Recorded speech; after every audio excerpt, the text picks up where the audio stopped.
ছেলে হোক মেয়ে হোক দুটি সন্তানই যথেষ্ট স্লোগানকে সামনে নিয়ে যশোরের মনিরামপুরে ইউনিয়ন স্বাস্থ্য ও পরিবার কল্যাণ কেন্দ্রে সার্বক্ষণিক প্রসব সেবা নিশ্চিতকরণ লক্ষ্যে দিনব্যাপী কর্মশালা অনুষ্ঠিত হয়েছে। মঙ্গলবার সকালে স্থানীয় উপজেলা পরিষদ মিলনায়তনে মনিরামপুর উপজেলা পরিবার পরিকল্পনা দপ্তর এ কর্মশালার আয়োজন করে।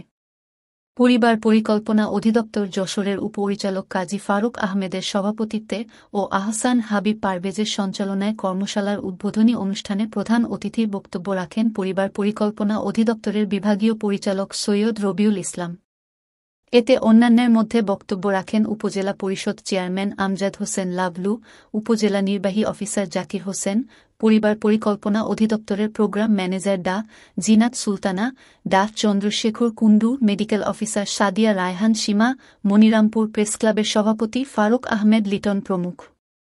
উপজেলার ৭টি ইউনিয়ন ও একটি পৌরসভার চেয়ারম্যান, মেম্বার, স্বাস্থ্য ও পরিবার পরিকল্পনা বিভাগের কর্মকর্তা, কর্মচারী সমন্বয়ে অন্তত ২৫০ জন প্রশিক্ষণার্থী কর্মশালায় অংশ নেন।